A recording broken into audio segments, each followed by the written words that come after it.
மதுரையில் அமைச்சர் பிடிஆர் பழனிவேல் தியாகராஜனின் சொந்த தொகுதிக்கு உட்பட்ட மேலவாசல் பகுதியில் அம்மா உணவகம் கடந்த 20 நாட்களுக்கு மேலாக மூடியிருப்பதாக பொதுமக்கள் குற்றம் சாட்டுகின்றனர். புரட்சித் தலைவி அம்மா ஆட்சியின் போது மதுரை மாவட்டம் மேலவாசல், புதூர், ஆரப்பாளையம், சுந்தராஜபுரம், மதிச்சியம் உள்ளிட்ட 10 இடங்களில் அம்மா உணவகங்கள் தொடங்கப்பட்டன.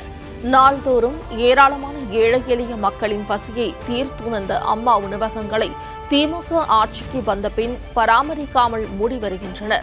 அந்த வகையில் மேலவாசல் பகுதியில் உள்ள அம்மா உணவகம் கடந்த 20 நாட்களுக்கு மேலாக மூடியிருப்பதாகவும், மக்களின் பசி தீர்த்த இடம் தற்பொழுது பராமரிப்பு இன்றி கிடப்பதாகவும் மக்கள் வேதனை தெரிவிக்கின்றனர். தற்போது திமுக ஆட்சியில் ஐடி துறை அமைச்சராக இருக்கும் பிடிஆர் பழனிவேல் தியாகராஜனின் சொந்த தொகுதியில் மூடி கிடக்கும் அம்மா உணவகத்தை திறக்க வேண்டும் என பொதுமக்கள் கோரிக்கை விடுத்துள்ளனர். அம்மா உணவகத்துக்கு டெய்லி வருவேன். இப்போ ஒரு 2 மாசமா அம்மா உணவகத்தை திறக்கிறதில்ல.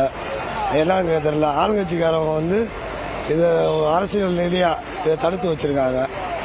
இதை பொதுமக்கள் அனைவரும் டெய்லி இந்த பெரியார் பஸ் ஸ்டாண்ட் பக்கத்தில் இருக்கு. அதனால பொதுமக்கள் எல்லாம் பார்க்குறாங்க. இல்லாதவங்க சாப்பிட நினைச்சு வரனால எதுவுமே கிடைக்கல.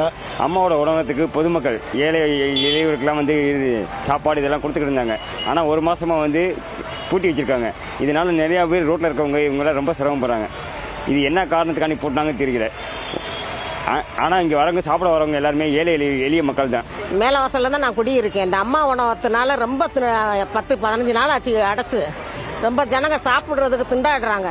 எத்தனை பேர் ஆளுக பூரா கேட்கத்தான் செய்யறாங்க. சாப்பாடுங்க ஏமா அடைச்சு கிடக்குன்னு என்கிட்ட கேட்கறாங்க. நான் மாநகராட்சி வேலை பார்க்கறனால என்கிட்ட கேட்கறாங்க. என்னன்னு தெரியல.